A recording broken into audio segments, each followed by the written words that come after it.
From the CISO Series, it's cybersecurity headlines.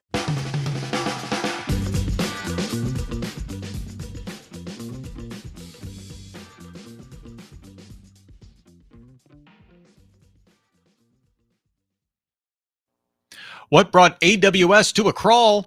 China accuses NSA of hacking National Time Center. And 996, it's not an area code, it's your new work week.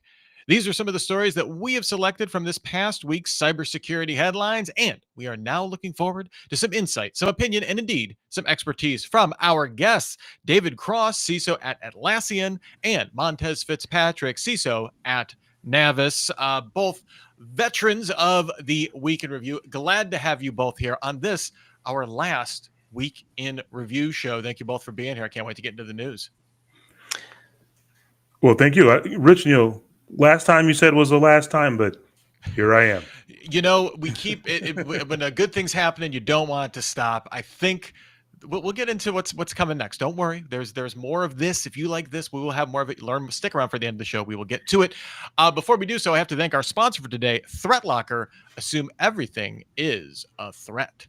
If you are listening to this show as a podcast, remember that next week you can join us and our loyal band of vocal experts on YouTube Live for our new show, The Department of No. That's coming up on Mondays at 4 p.m. Eastern, starting this Monday, October 27th. Same idea. It's more of a briefing to get your week started. So I hope you will join us for that. We're super excited for that. For those of you that are here right now, though, be sure to contribute in the chat. We already have Kevin Farrell blaming some DNS in the chat. I have a feeling he's going to be accurate there. Michael Vinding as well. Will Andrews as well. Always good to see everybody in the chat. And if real-time communication is not your thing, feedback at CISOseries.com is the email. Can't wait to see some of those. Before we jump into the news, just a quick reminder that these opinions are our guests, not necessarily of those of their employers or anyone else. They're just rolling with their own. We've got about 20 minutes, so let's get it started here. First up, David, I need to know from you and Montez, what was your biggest story in cybersecurity this past week? I'm going to start with you, Mr. Cross. I have to admit that with the CISA being shut down, right, or being laid offs and things like that, and how that affects the small and medium enterprises, right, that rely upon kind of the assistance in the area. I think this is one of the interesting challenges that we may be facing here in the near future. That maybe we need a greater community to kind of help out. Yeah, and we've definitely seen. I'm thinking of Craig Newmark has done some stuff with this, with civil organizations and stuff. I mean, of many, but yeah, something maybe more organized to step up into that gap here. Montez, for you, what was the biggest story in cybersecurity this past week?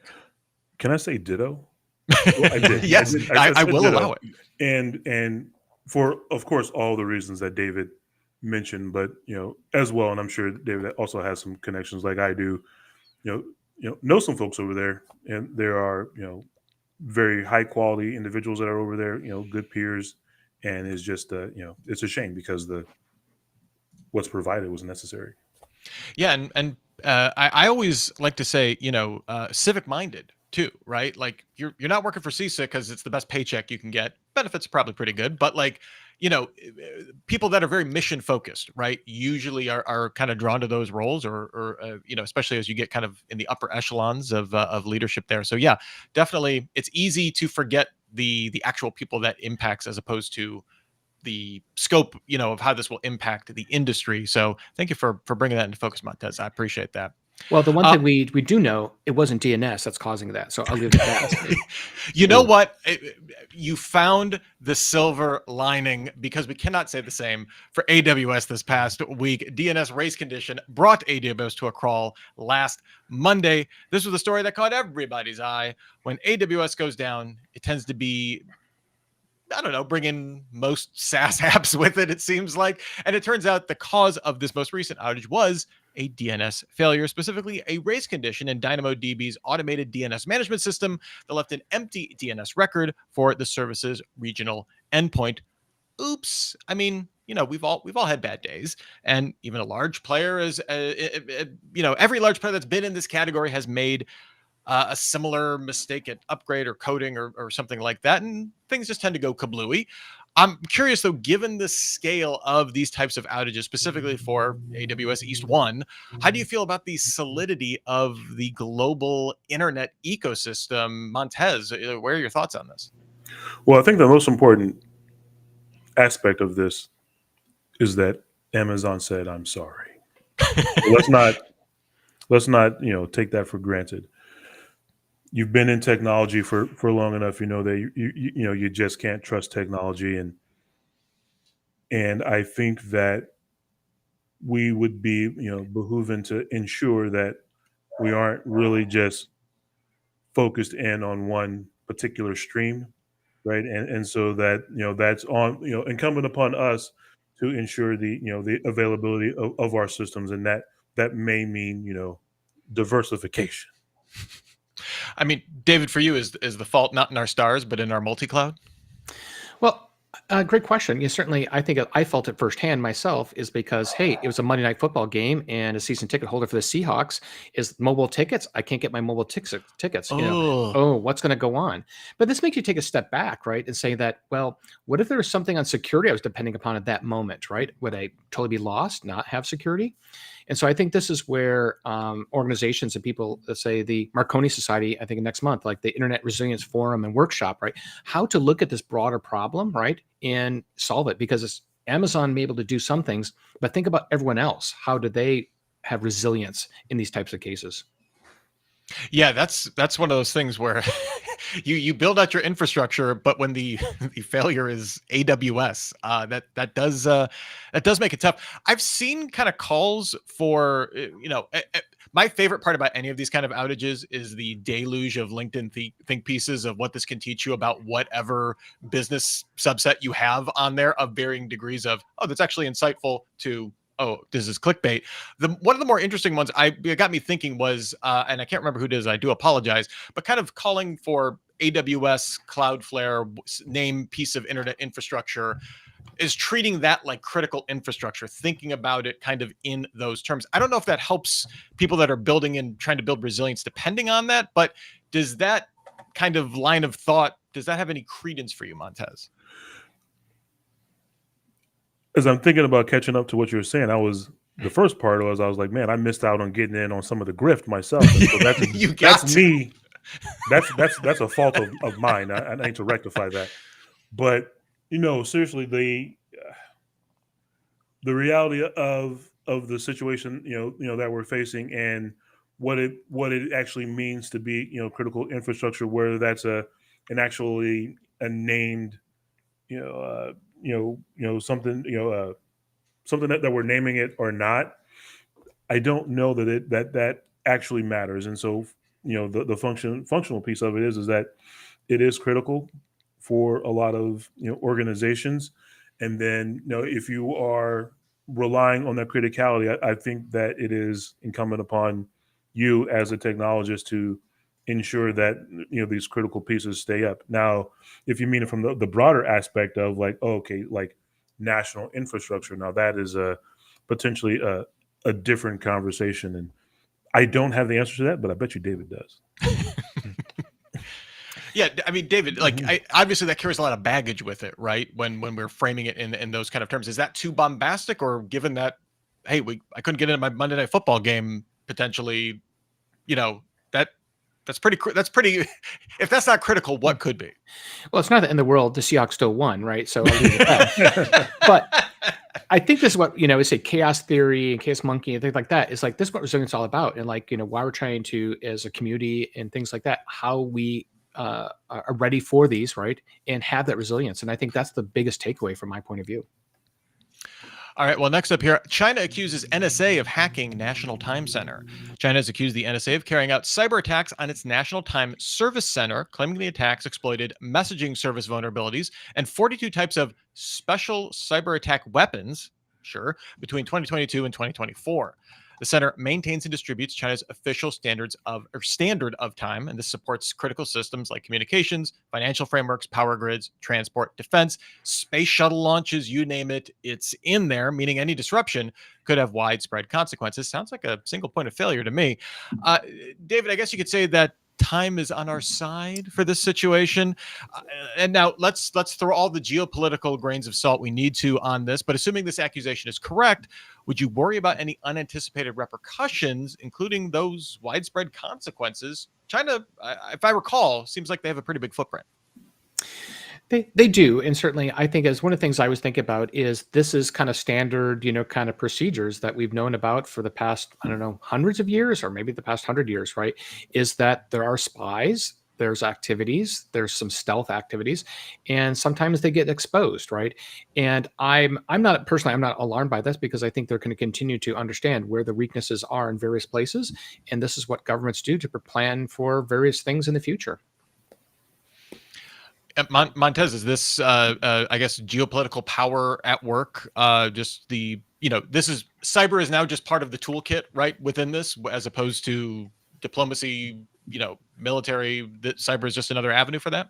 Yeah, I don't think we did it. No, Okay. no. I'm just kidding. No, hey, of course we did. I mean, come on now. What is funny, and so yes, is it part of the geopolitical package? It is sort of funny, or that this was an accusation that was levied against us just after we levied an accusation against China for doing critical infrastructure. I mean, yeah, who knows? Is this, just a game? Is kind of like a part of like, hey, don't make me hit you kind of thing, right?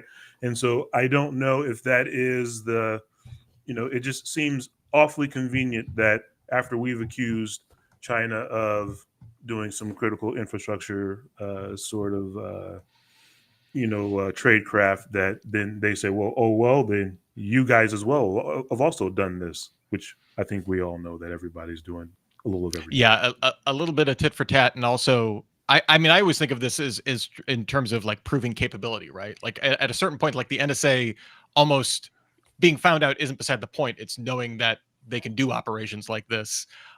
So again, kind of showing like, hey, if geopolitical situation changes, there could be these are some of the consequences that we're capable of on both sides of this, and obviously other nations as well. Like this isn't just the China and the U.S. either.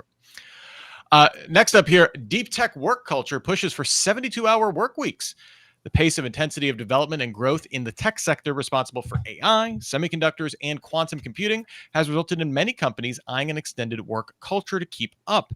An article in Wired describes the spread of the so-called 996 work culture already established in China, in which employees are expected to work from 9 a.m. to 9 p.m., 6 days a week, thus creating a 72-hour work week. As the article states, many startups in the U.S. are asking prospective employees if they are willing to commit, and to get the job, the answer needs to be an unequivocal yes.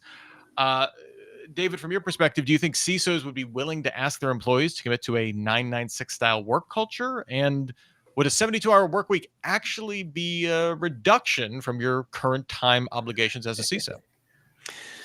Wow, 72. Wow, what a dream that would be. Well, I think there's an element, or certainly, and I think that you got to look at the overall, expectations and the rewards that go with it, right? There's various different roles that you can say, hey, it's a 9 to 5 job. There's other ones that you have on call. There's other ones that can be have incidents response and those type of things. And I think that the most important is you make a choice, right, on what you want from a work-life choice, right? Not work-life balance, but saying that, hey, this is these rewards just that I can get for being on call, 5 weeks a month, or it's an element is that, no, I don't want to have that. And hey, there may be lower compensation with that.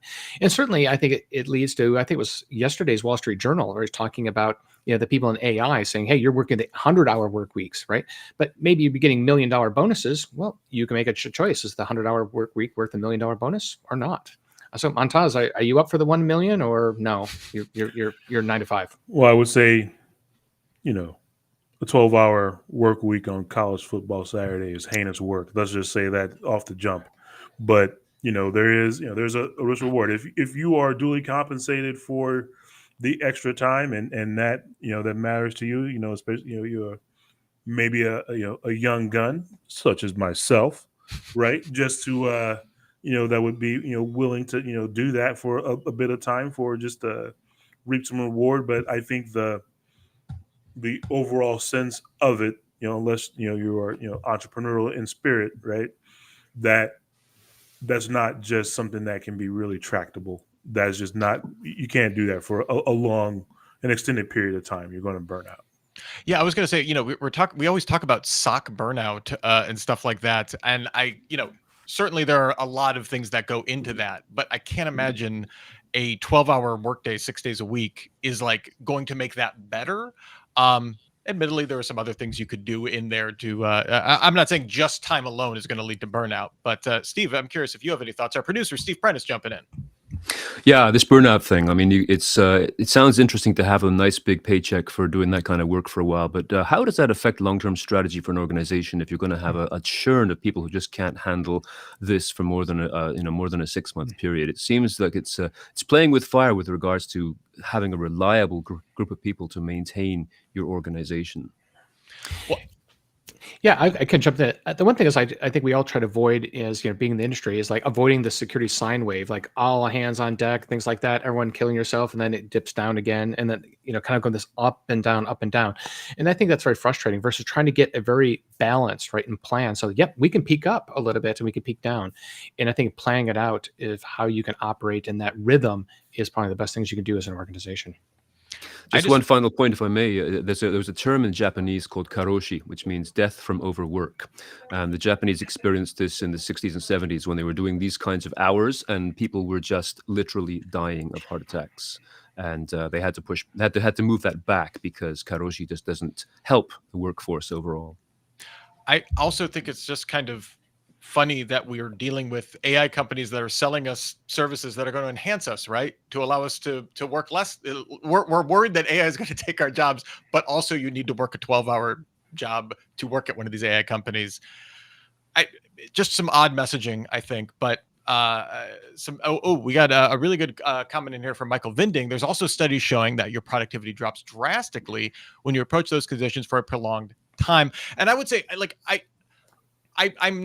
I don't think it's impossible to design a way, I don't know, 72 hours, but maybe like a longer work week. But if you designed the workday to not be like you need to be on 100% doing the exact same thing for 12 hours at a time, that for sure is burnout. I think there are ways you could do it that if you cared about investing in your employees and stuff like that, to not make it completely like grinding people down. But yeah, Michael Vinding, that was kind of where my thoughts were as well.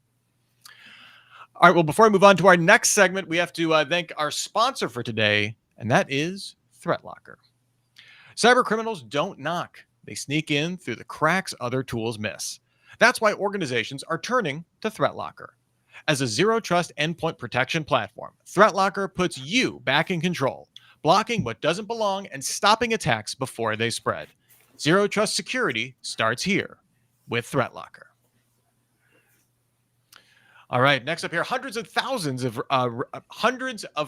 remain exposed in F5 breach. More than 262,000 F5 big IP devices remain exposed online after the company confirmed a breach by nation-state attackers. Those attackers stole source code and data after gaining access to F5's big IP deployment and engineering systems. F5 said there were no signs of compromise in its financial, cloud, or CRM systems, and only limited to customer configuration data being stolen. So, Montez, the breach has been privately linked to the China-based threat group UNC 5221, which was found to be active in the network for at least a year. Last time I checked, that is a while. Last week on the show, our guests Tom Hollingsworth and Brett Conlon both agreed this would be one to watch. We're getting a further idea of the still existing footprint and scope of this attack. I'm curious, what's your take? Wow, that is... Well, one, I absolutely agree, and just like what you said, being in for at least a year, that is quite a while to check underneath the shorts there. That's for sure. What I sort of go back to, and as I think about this, I really, think about just what are we, asking of our, security companies, and,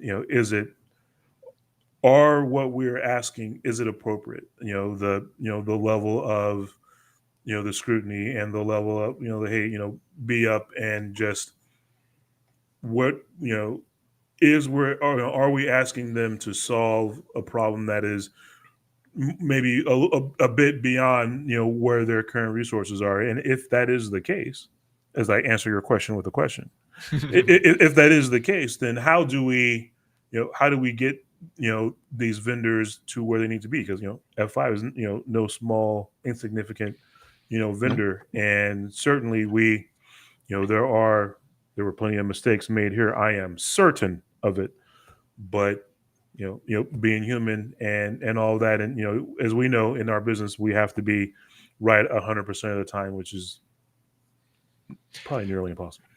Yeah, and like you were saying, I mean, F5 is like one of those vendors, one of those companies that you don't think a lot about unless you're dealing with them, but it's almost a default, right? Like when you're talking about the Fortune 500, Fortune 1000 or something like that. I mean, David, how do you, I mean, if you're an organization impacted, now luckily F5 has already directly contacted impacted customers and stuff like that.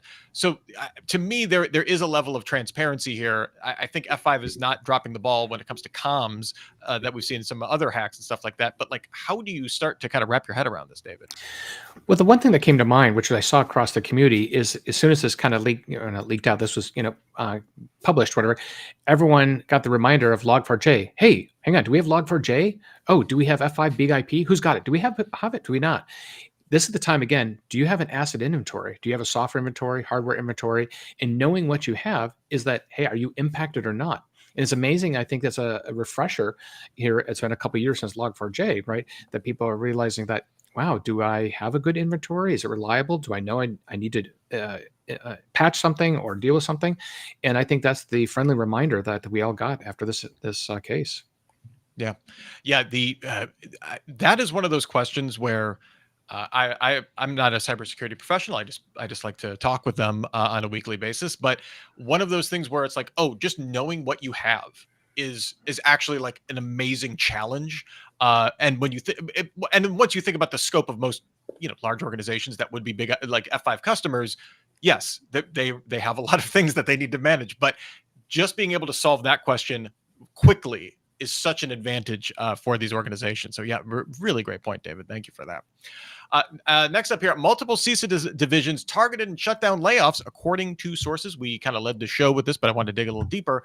Several divisions at CISA are allegedly impacted in termination orders issued to the federal workforce on Friday evening. That's according to people familiar with the situation, talking to NextGov. And anecdotally, we've certainly seen, if you've been on LinkedIn, you're probably seeing stuff like this.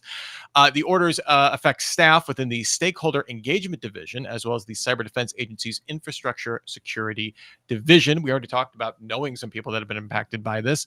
But David, CISA has been a bone of contention for the current administration, kind of ostensibly rechanneling its mission, its core mission.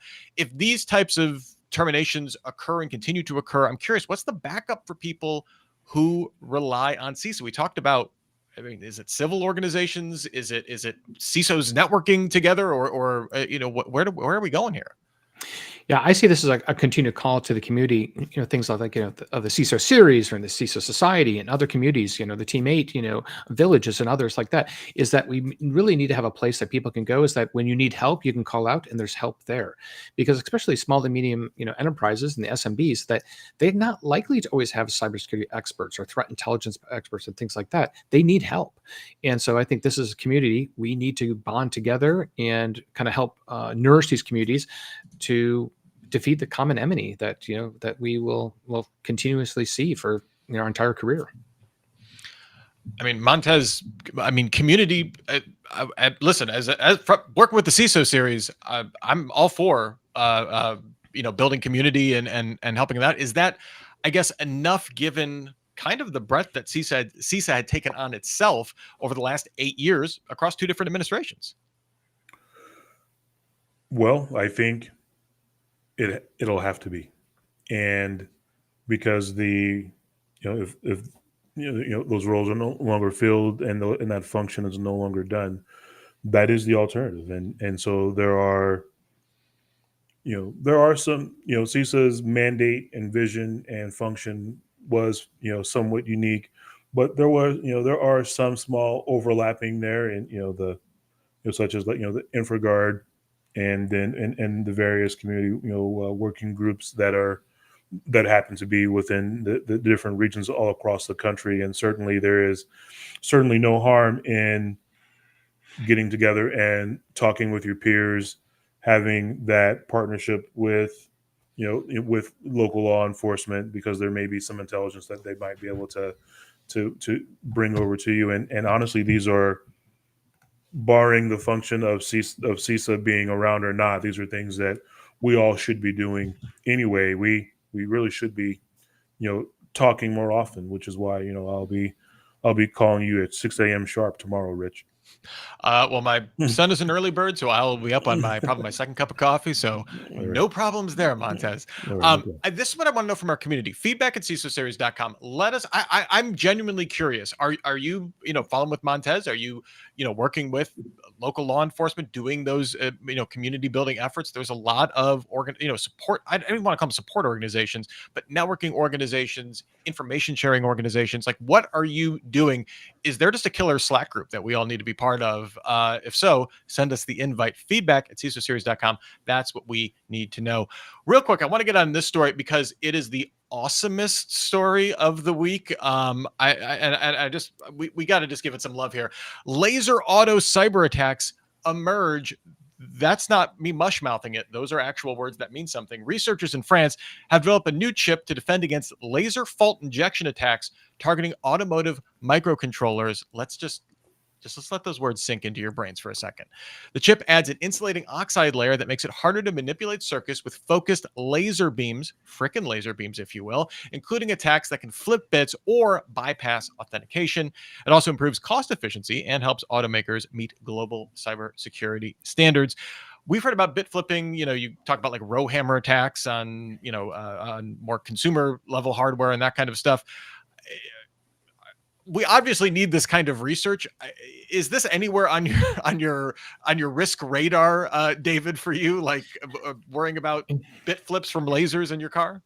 Absolutely. Now, after the pre-show, getting ready here and listening to Montaz, like how he got the Tempest shielding right in it from Brabus on his ride. So I'm like, oh, I'm down with that. Right, that's the only way to go. Right. Exactly. But at the same time, we've heard about Rowhammer and other things for many, many years. But just like let's all talk about Spectre and Meltdown, right? Have we really seen this happening? Right? It's possible. It's technically possible, but it's like winning the lotto or the mega play or Powerball. I don't think we need to all get the Brabus customization like Montaz. I think we're cool where we are today. Yeah, I don't think this is going to lead to another like Kia, Hyundai, like being able to everybody stealing cars, right? Shooting laser beams at microcontrollers. Montez, I mean, your ride's safe, right? Absolutely. No, that is,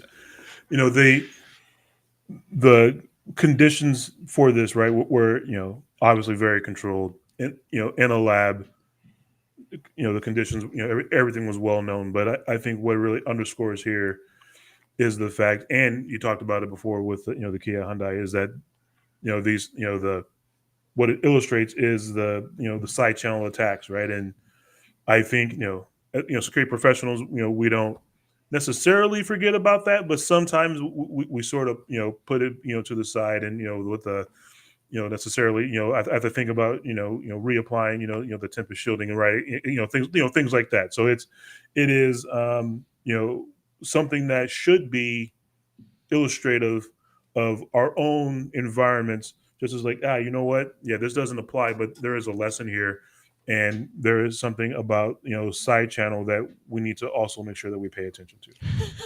I like Schmooze in our chat. This auto protected by mirrored Faraday cage. Love it. I think that might impact your gas mileage, Schmooze. That's the only thing I'm going to say. But and Kevin Farrell, I will not speculate on the effectiveness of your radar detector laser jammer that you allegedly had installed in your vehicle. We don't want to get you in trouble, Kevin. So we'll be cool about that if you're going to be cool about it. All right. Research purposes only. Yeah, exactly. Well, thanks to everybody that got involved in our chat. I'm talking, I already mentioned Smooze, Kevin Farrell, Will Andrews, pointing out also, by the way, I love this comment when we're going back to the knowing what you have. It's not just inventory for your company, your critical vendors. Hey, that also ties into the AWS story. Will, you're getting it. You're tying it all together. Michael Vinding, just everybody helping make the show a ton of fun. Thanks to everybody being here. And that includes you, David Cross and Montez Fitzpatrick. Thank you both so much for your time here. David, if people want to follow what you're up to on the cyberspace, where should we send them? You can finally find me on LinkedIn, of course, and my travel blog, which everyone loves, davidcrosstravels.com. Oh, fantastic. And Montez, if in our navigations in this next cyber frontier, where would people find you? Finding me at LinkedIn is the best place. And if you do reach out to me on LinkedIn, you'll just let me know where you're coming from. Like how did you find me? Ooh, yes, we want to know. Both of you can also be heard on some other CISO Series podcasts as well. So if you like what you hear here, search for them on our site, and you can find them. I'm sure you've done numerous shows, and it's always fun when you're. I'm looking for my record jacket, right? Going more than 5 times. So, we can't make a jacket that's better than the icon, the burgundy icon that you usually rock on the show, David. So if whenever we can, we will. Thank you both again, and also thank you to our sponsor for today, ThreatLocker. Assume everything is a threat. And another big, huge thank you to our audience today. We always can't get every comment up on the screen. You got to bring a mirrored Faraday cage. That's the standard of comment that we demand on this show. But thank you all for joining us, for being here. It's a ton of fun. Remember, feedback at CISOseries.com. I want to know where are you turning if CISA is no longer able to kind of operate at the level that it was with staffing or for whatever reason. I want to know where are you turning as an alternative for that. We will read some of those emails if you join us next week. That is on Monday, this upcoming Monday, the 27th, for our new show, The Department of No, KNOW. So we're going to have the same great guests, same great conversations, but we're going to help you set up your week. It's going to be your Monday briefing to kind of help you contextualize what these stories actually mean for your work ahead. To learn more about that, go to the events page at CISOseries.com. I'm super excited about it. I will be there. I will be the host of that show, and I hope you will join us for the Department of No. In the meantime, you can still get your daily news fix every single day through cybersecurity headlines. Give us about 6 minutes. We'll get you all caught up. For myself, for our glorious producer, Steve Prentice, for Montez and David, and indeed for the entire CISO Series organization, here's wishing you and yours to have a super sparkly day. Cybersecurity headlines are available every weekday. Head to CISOseries.com for the full stories behind the headlines.